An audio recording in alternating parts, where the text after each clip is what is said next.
നമസ്കാരം. നടൻ ദിലീപിന് ഇനി പകരം വീട്ടലിന്റെ കാലഘട്ടമാണ്. നടി ആക്രമിക്കപ്പെട്ട കേസിൽ നിന്നും കുറ്റവിമുക്തനായതോടെ ആവനാഴിയിൽ കരുതി വെച്ചിരുന്ന അമ്പുകൾ ഓരോന്നായി പുറത്തെടുക്കുകയാണ്. വിധി വന്ന പുറകെ ആദ്യ പ്രതികരണത്തിൽ തന്നെ തന്റെ ആദ്യ ഭാര്യയ്ക്ക് നേരെയായി ആരോപണം ഉന്നയിച്ചു. പറഞ്ഞു വെച്ചതുപോലും കേസിന്റെ വഴിത്തിരിവിന് കാരണമായത് മഞ്ജു വാര്യരുടെ വാക്കുകൾ എന്നാണ്. എന്നാൽ ആ വാക്കുകളിൽ എവിടെയാണ് ദിലീപിന്റെ പേര് പരാമർശിച്ചിരിക്കുന്നത്? അത് ഒരു വശത്ത് നിൽക്കട്ടെ. എന്തായാലും ഇപ്പൊ കേസിൽ തനിക്ക് എതിരായ ഗൂഢാലോചനയെ കുറിച്ച് CBI അന്വേഷണം ആവശ്യപ്പെടാനാണ് ദിലീപ് തീരുമാനിച്ചിരിക്കുന്നത്. ഇക്കാര്യം ആവശ്യപ്പെട്ട് കോടതിയെ സമീപിക്കാനാണ് തീരുമാനമെന്നാണ് ലഭിക്കുന്ന സൂചന. പ്രത്യേക അന്വേഷണ സംഘം തലവനായിരുന്ന B സന്ധ്യ, അന്വേഷണ ഉദ്യോഗസ്ഥനായിരുന്ന ബൈജു പവലോസ് തുടങ്ങിയവർക്ക് എതിരെയാണ് പ്രധാനമായും ദിലീപ് നീങ്ങുവാൻ പോകുന്നത്. മഞ്ജു വാര്യർ പറഞ്ഞിടത്തു നിന്നാണ് തനിക്കെതിരെ ക്രിമിനൽ ഗൂഢാലോചന തുടങ്ങിയത് എന്ന് ദിലീപ് പരസ്യമായി തന്നെ പറഞ്ഞതിനാൽ ദിലീപിന്റെ പരാതിയിൽ CBI അന്വേഷണം വന്നാൽ അന്ന് അങ്ങനെ പറയേണ്ട സാഹചര്യം എന്തായിരുന്നു എന്നത് മഞ്ജു വാര്യർക്ക് ഇനി വിശദീകരിക്കേണ്ടി വരും. പോലീസിന് എതിരെയാണ് ദിലീപിന്റെ പ്രധാന ആരോപണം എന്നതിനാൽ നമ്പി നാരായണൻ കേസിലെ പോലെ CBI അന്വേഷണം ലഭിക്കും എന്നത് തന്നെയാണ് ദിലീപിന്റെ അഭിഭാഷകരും ഉറച്ചു വിശ്വസിക്കുന്നത്.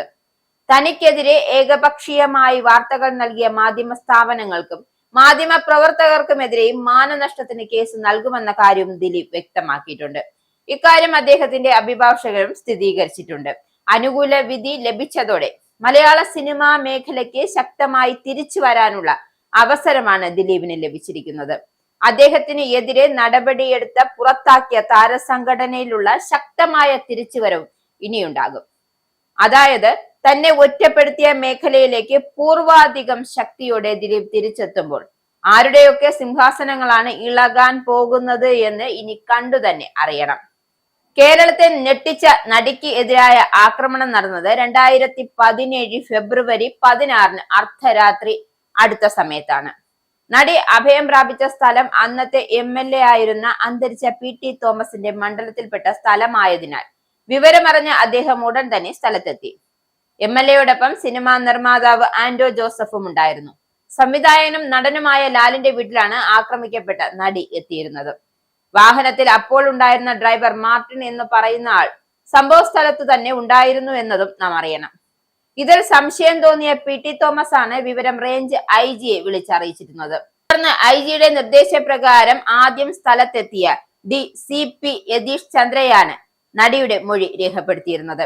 ഈ കേസിലെ പ്രധാന പ്രതി പൾസർ സുനിയെ അറസ്റ്റ് ചെയ്യുന്നത് വളരെ നാടകീയമായിട്ടാണ്. അയാൾ ഒളിവിൽ കഴിഞ്ഞ ശേഷം കോടതിയിൽ ഓടിക്കയറി സറണ്ടർ ആകാൻ ശ്രമിക്കുകയായിരുന്നു. അത് ഈ കേസ് പരിഗണിക്കുന്ന കോടതിയിലായിരുന്നില്ല, മറ്റൊരു കോടതിയിലായിരുന്നു.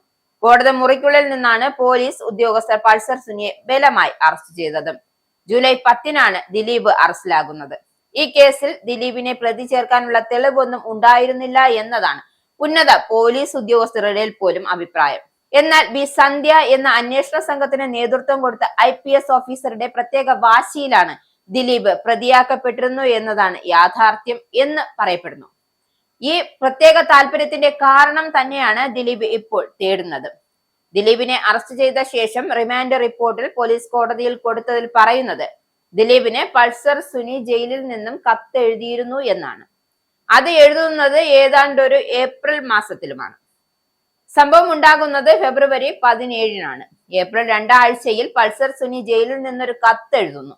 ആ കത്ത് കിട്ടിയ ശേഷം ദിലീപ് പൾസർ സുനിയുമായി ബാർഗെയിൻ ചെയ്യുകയായിരുന്നു, ഒതുക്കി തീർക്കാൻ എന്നായിരുന്നു പോലീസ് റിപ്പോർട്ടിൽ പറയുന്നത്, റിമാൻഡ് റിപ്പോർട്ടിൽ പറയുന്നത്.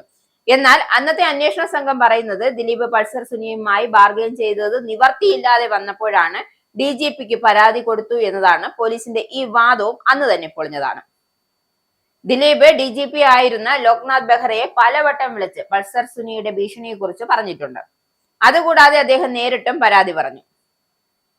ഇങ്ങനെ ചുരുങ്ങിയ 4 തവണയെങ്കിലും ദിലീപ് DGPക്ക് മുൻപാകെ ഈ വിഷയം എത്തിച്ചിട്ടുണ്ട് എന്ന്.